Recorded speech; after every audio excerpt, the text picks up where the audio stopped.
Amigas y amigos, muy buenos días. ¿Qué será mejor?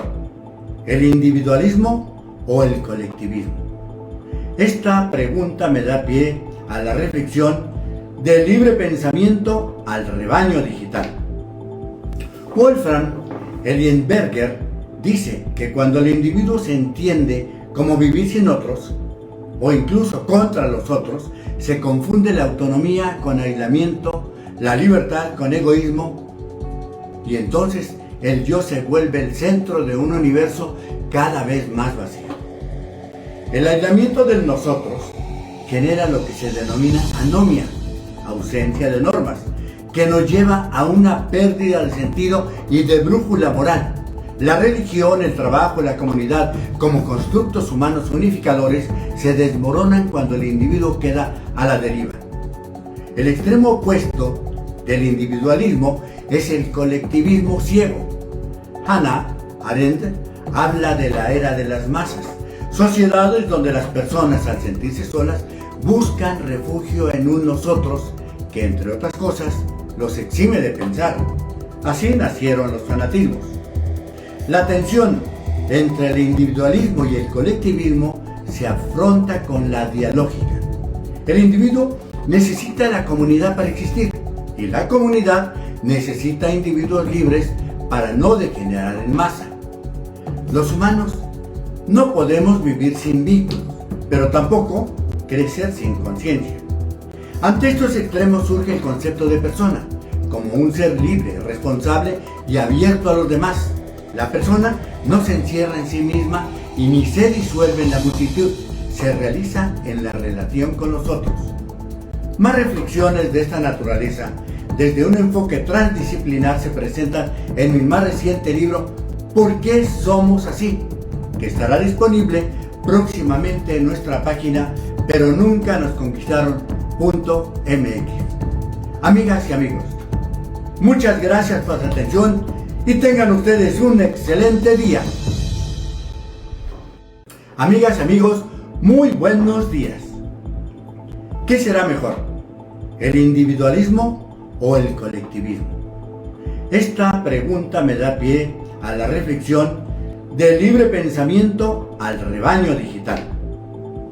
Wolfgang Elienberger dice que cuando el individuo se entiende como vivir sin otros, o incluso contra los otros, se confunde la autonomía con aislamiento, la libertad con egoísmo, y entonces el yo se vuelve el centro de un universo cada vez más vacío.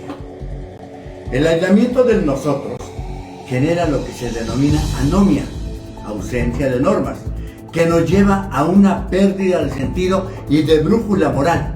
La religión, el trabajo y la comunidad, como constructos humanos unificadores, se desmoronan cuando el individuo queda a la deriva. El extremo opuesto del individualismo es el colectivismo ciego. Hannah Arendt habla de la era de las masas, sociedades donde las personas, al sentirse solas, buscan refugio en un nosotros que, entre otras cosas, los exime de pensar. Así nacieron los fanatismos. La tensión entre el individualismo y el colectivismo se afronta con la dialógica. El individuo necesita la comunidad para existir y la comunidad necesita individuos libres para no degenerar en masa. Los humanos no podemos vivir sin vínculos, pero tampoco crecer sin conciencia. Ante estos extremos surge el concepto de persona, como un ser libre, responsable y abierto a los demás. La persona no se encierra en sí misma y ni se disuelve en la multitud, se realiza en la relación con los otros.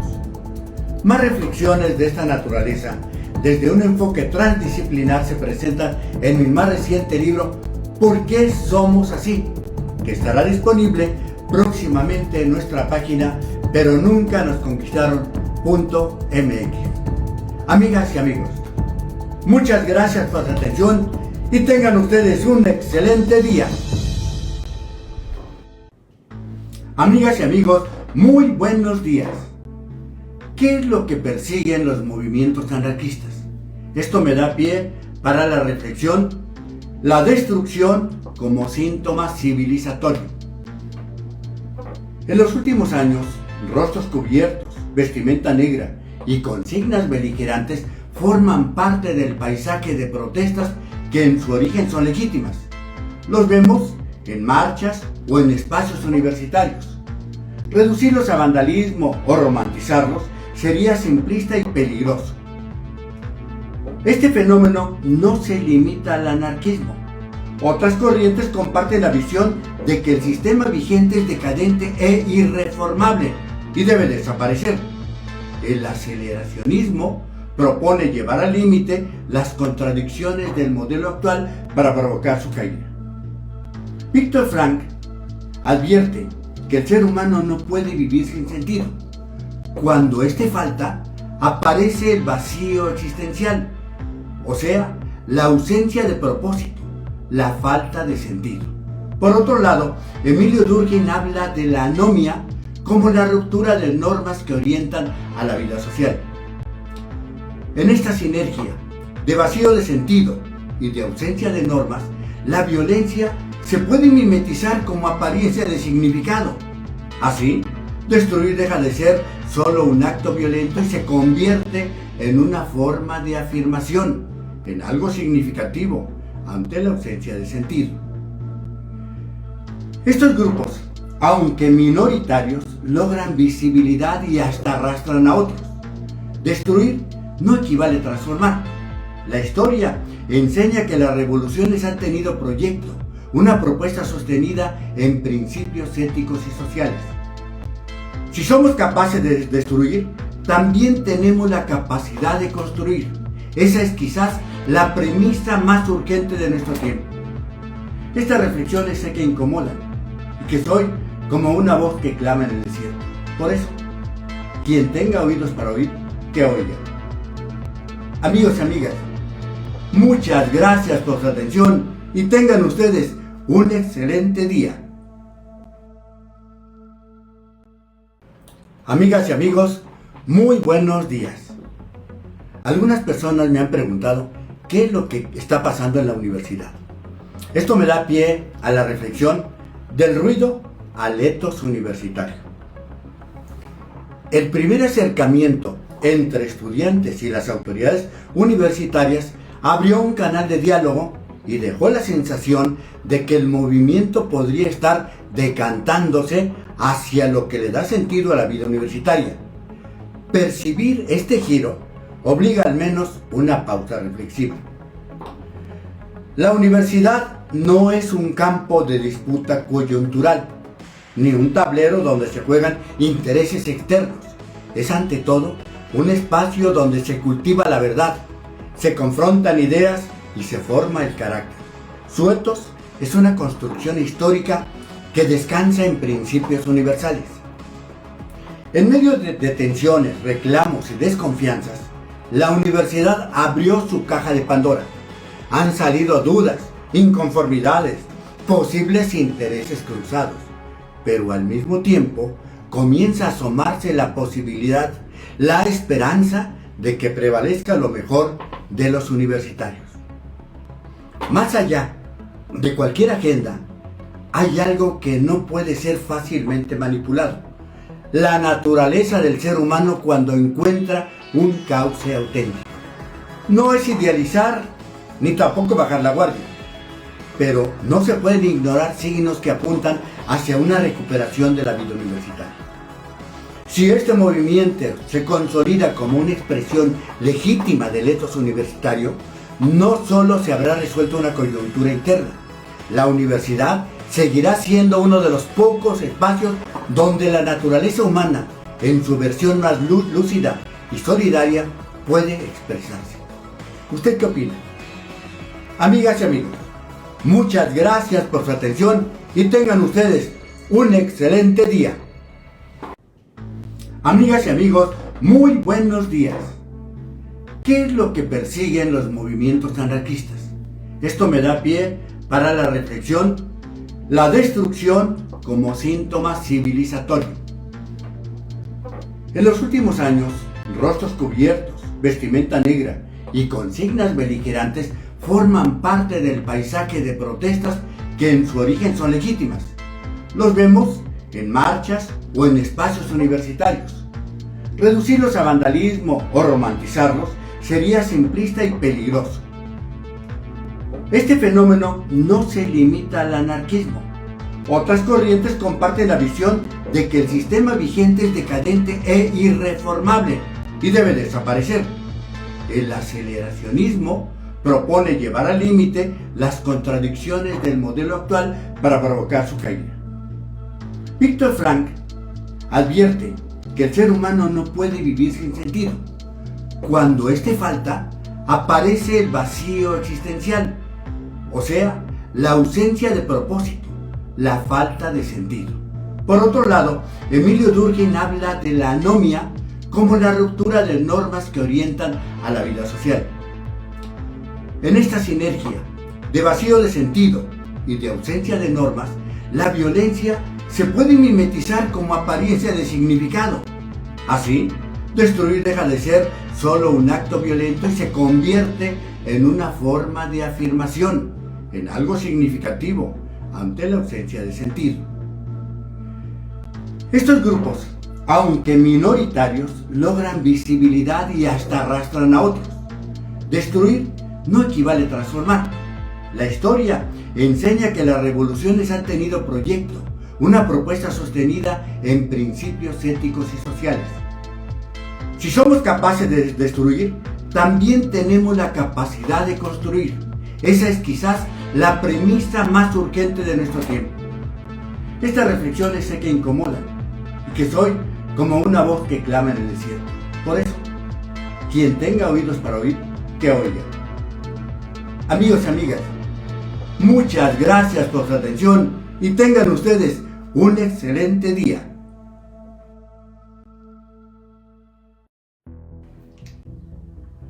Amigas y amigos, muy buenos días.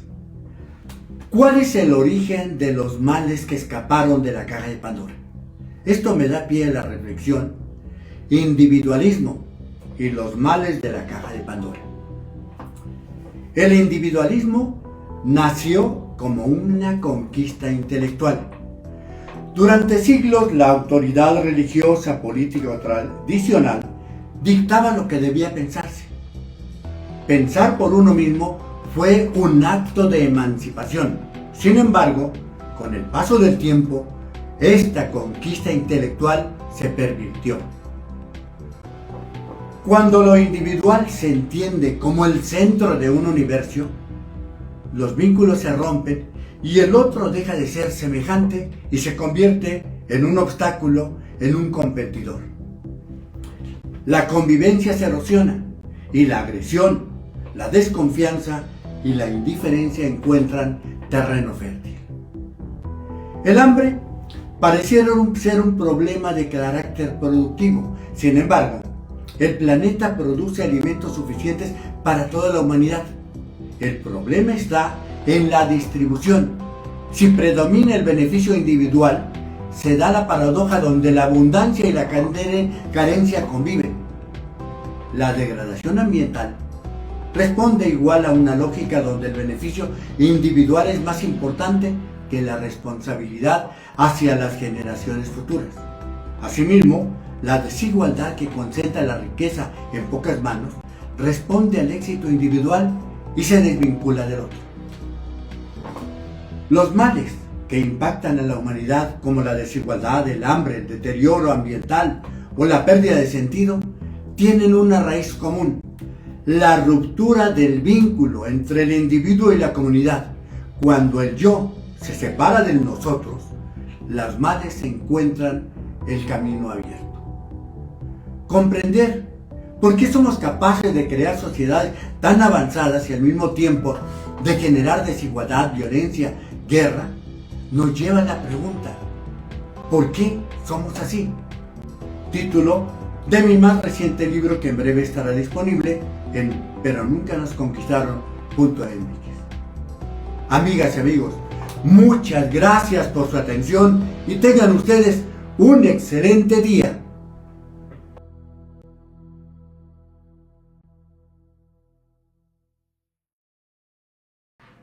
Amigas y amigos, muy buenos días. Con la caída del Mencho y la violencia suscitada, me da motivo a la siguiente reflexión.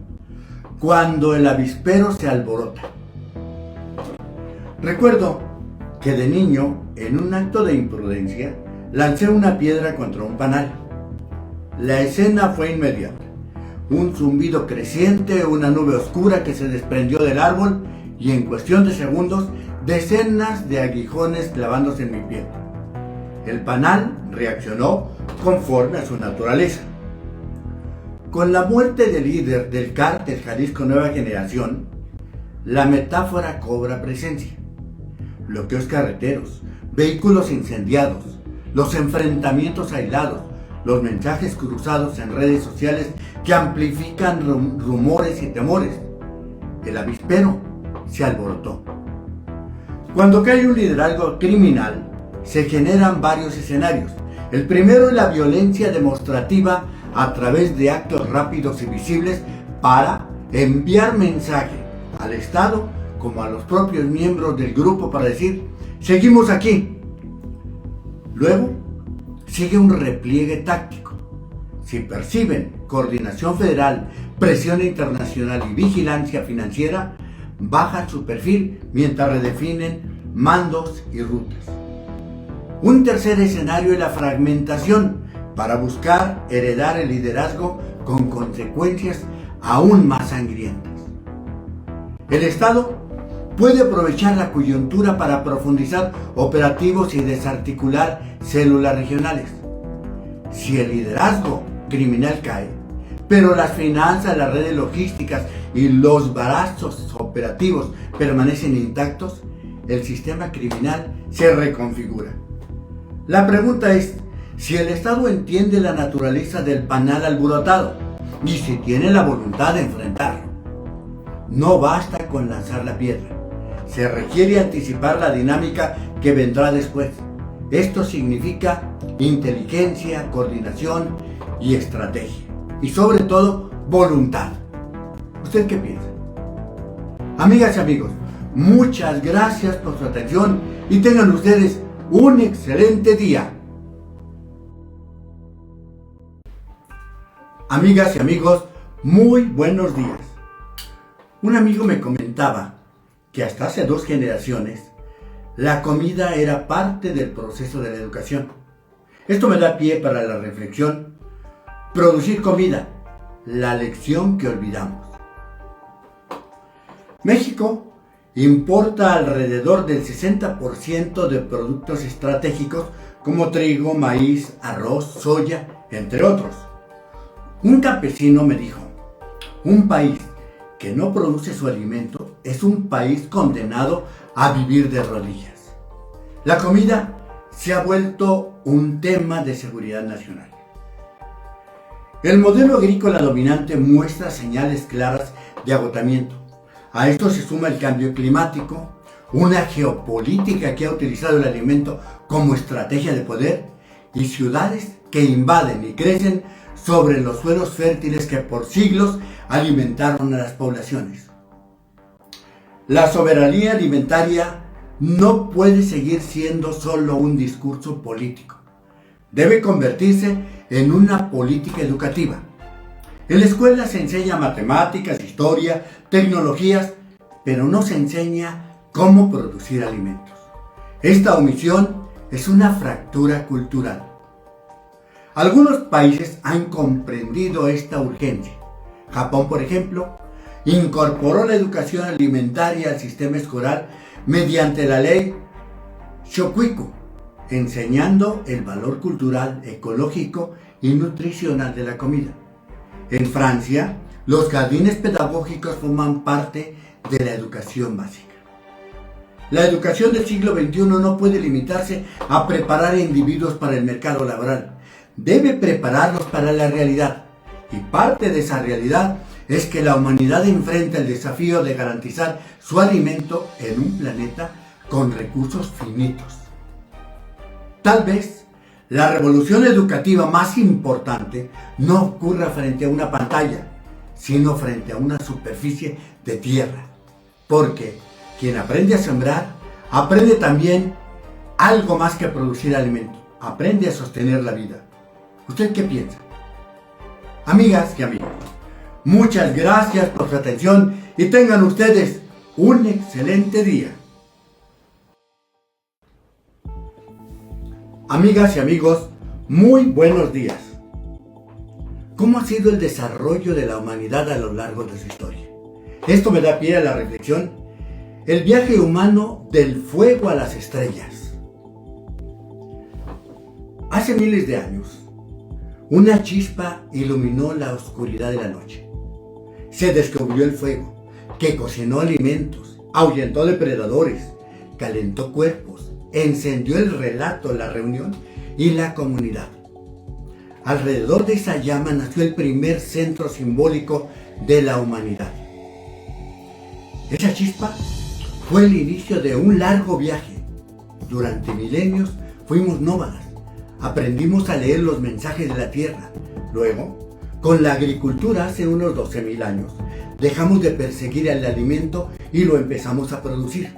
Aparecieron aldeas, excedentes, jerarquías, escritura. Luego llegó el Renacimiento, la ciencia moderna, la revolución industrial. Y en apenas un parpadeo histórico, entramos en la era digital, del teléfono al satélite, del motor al algoritmo, del libro al flujo infinito de datos. Se manipulan genes, se explora el espacio, se crea inteligencia artificial. Pero aquí aparece una gran paradoja. Nuestro mayor poder es también nuestra mayor debilidad. La tecnología extendió la vida, multiplicó la producción, aceleró el conocimiento. Sin embargo, al mismo tiempo nos volvió completamente dependientes de sistemas interconectados. ¿Por qué somos así? ¿Por qué desarrollamos instrumentos prodigiosos, pero no desarrollamos paralelamente responsabilidad, autocontrol ni sentido? El Homo sapiens se volvió poderoso, pero no más sabio. Cuando el poder crece sin ética ni sabiduría, se puede retornar a la barbarie. Del fuego a las estrellas es un viaje extraordinario, donde el desafío es no perder en el camino lo que nos hace humanos. Estas ideas se profundizan desde la biología, la antropología, la filosofía y la sabiduría popular en el libro ¿Por qué somos así?, que pronto estará disponible. Amigas y amigos, muchas gracias por su atención y tengan ustedes un excelente día.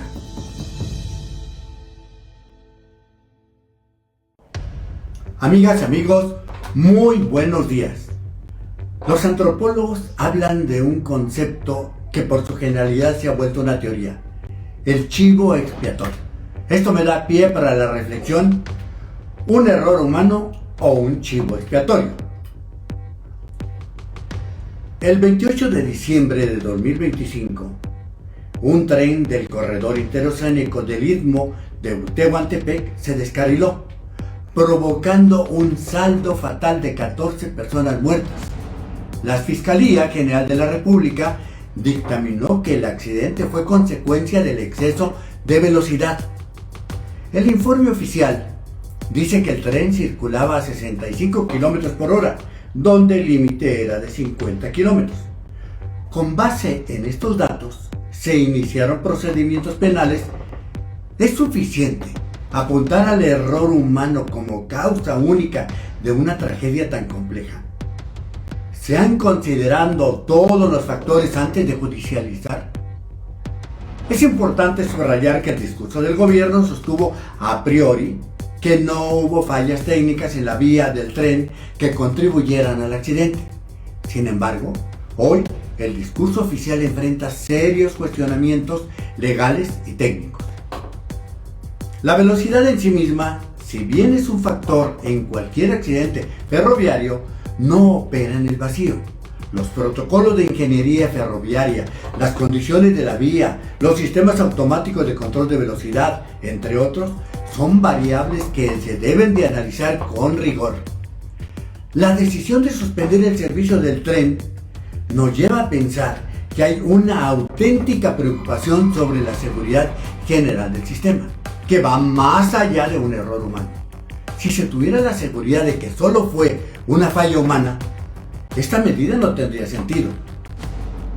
La investigación de un accidente de esta naturaleza no se agota con los datos de una caja negra.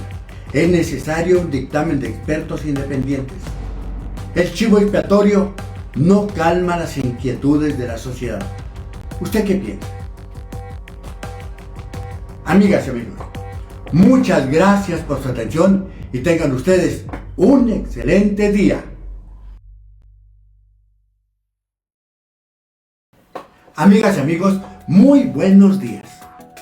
Alguien me preguntó, ¿qué pasaría si las redes de momento colapsaran?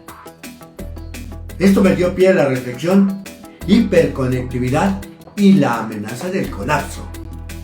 La hiperconectividad nos revela que todo está conectado con todo. La hiperconectividad es la columna vertebral de la civilización contemporánea. En este contexto surge la paradoja. La hiperconexión es al mismo tiempo nuestra mayor fortaleza y nuestra mayor debilidad.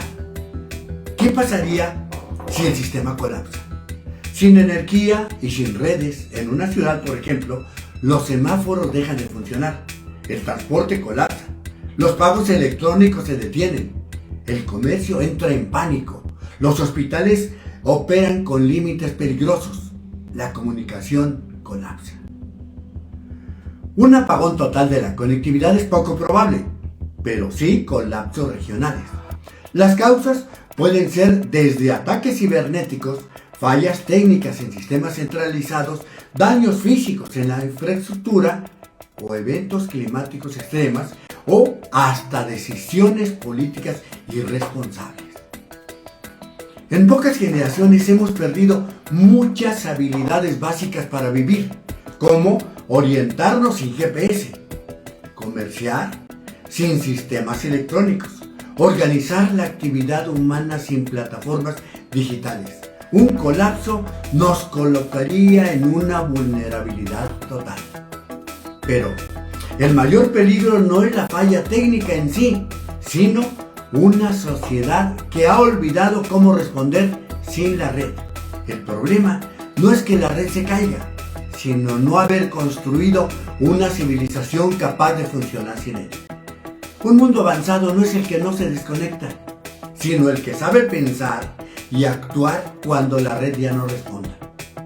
Esto es posible si paralelamente al desarrollo tecnológico desarrollamos las capacidades y potenciales que nos caracterizan como humanos. ¿Usted qué piensa? Amigos y amigas, muchas gracias por su atención y tengan ustedes un excelente día.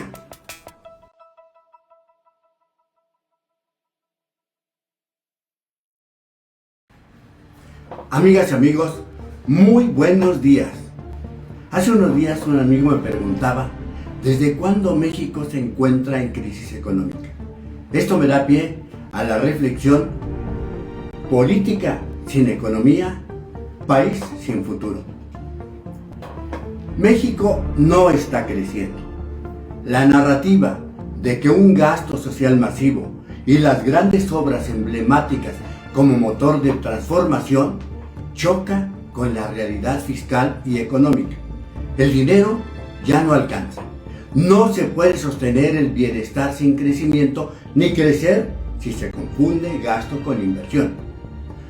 Un gasto social sostenido requiere necesariamente una estrategia productiva. En México, buena parte del presupuesto público se ha destinado a transferencias directas indiscriminadas, sin evaluación rigurosa de impacto, sin condicionalidad productiva y sin mecanismo de salida. A este esquema se suma el gasto destinado a obras faraónicas presentadas como símbolo de soberanía y modernidad, caracterizadas por la opacidad, altos sobrecostos y beneficios económicos dudosos. El Estado hoy gasta más de lo que ingresa. Para cubrir este hueco acude a dos caminos muy conocidos: a la deuda externa o bien carga la factura a los contribuyentes cautivos. Sin crecimiento no hay justicia social sostenible.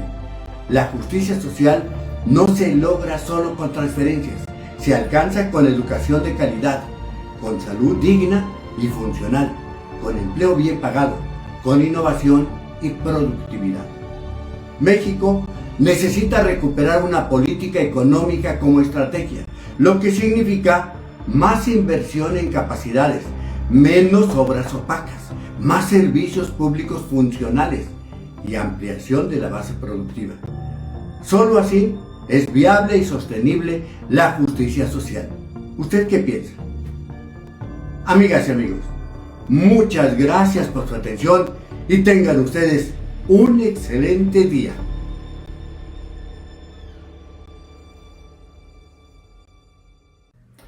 Amigas y amigos, muy buenos días. Es tanta la cascada de información sobre la crisis en Venezuela que confunde. Esto me da pie para la reflexión: crisis en Venezuela entre el ruido y el criterio.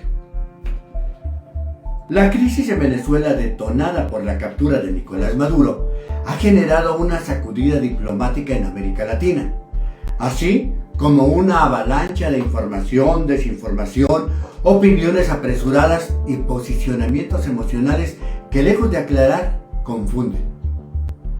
Ante este exceso de información sin estructura, un instrumento que puede ayudarnos a comprender lo que ocurre es la llamada teoría del caos, como una herramienta para organizar el ruido de información y construir un criterio. En la teoría del caos es importante la primera versión. En el caso de Venezuela, narrativas de liberación, intervención ilegal, advertencia geopolítica son esenciales para la interpretación posterior. Otro elemento son los llamados atractores o emociones como la soberanía, miedo, seguridad, antiimperialismo, orden. En México chocan algunos atractores: la defensa del principio de no intervención y su congruencia. La presidenta defiende la soberanía y la autodeterminación de los pueblos, aunque la discrecionalidad en su aplicación choca con la congruencia. El debate no es si México proclama la doctrina Estrada y la defensa de la soberanía, sino si estos discursos logran convertirse en una estrategia consistente frente a un mundo donde la fuerza parece normalizarse como método. En el caos, las microdecisiones importan. Lo que compartimos, justificamos o normalizamos es importante. Construir un criterio implica asumir reglas de lectura, distinguir hechos de interpretaciones, preguntarse quién gana con cada narrativa, contrastar fuentes y más. Pensar y asumir un criterio es resistir en medio del caos. Amigas y amigos, muchas gracias por su atención y tengan ustedes un excelente día. Amigas y amigos, muy buenos días. Entre las sombras humanas también hay luces que brillan de manera especial. Una de ellas es la sencillez. Esto me da pie a la reflexión: sencillez, un lujo escaso en tiempos de apariencia. Hace tiempo, cuando ocupaba un puesto en la de responsabilidad en la UAM, un compañero insistió en invitarme a desayunar. Propuse un lugar modesto, él uno más gourmet. Tras cierta resistencia terminamos en el sitio que había sugerido. Durante el desayuno monopolizó la conversación presumiendo negocios, ingresos y prosperidad. Criticó la comida, descalificó el lugar y trató con altanería al mesero. Fue un encuentro breve, pero que sentí eterno. El momento fue incómodo. Hace poco me enteré por las redes sociales de una institución que vende doctorados honoris causa a quienes estén dispuestos a pagarlos. El título que entregan roza en lo grotesco: doctor de doctores. Sorprende ver cuánta gente recurre a estos galardones artificiales.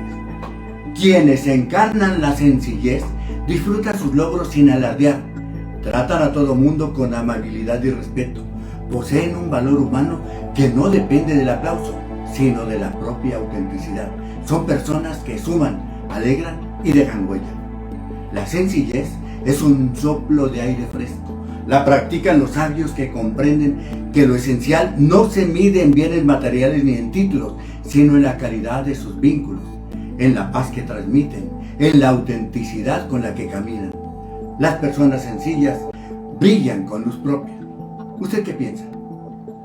Amigas y amigos, muchas gracias por su atención y tengan ustedes un excelente día.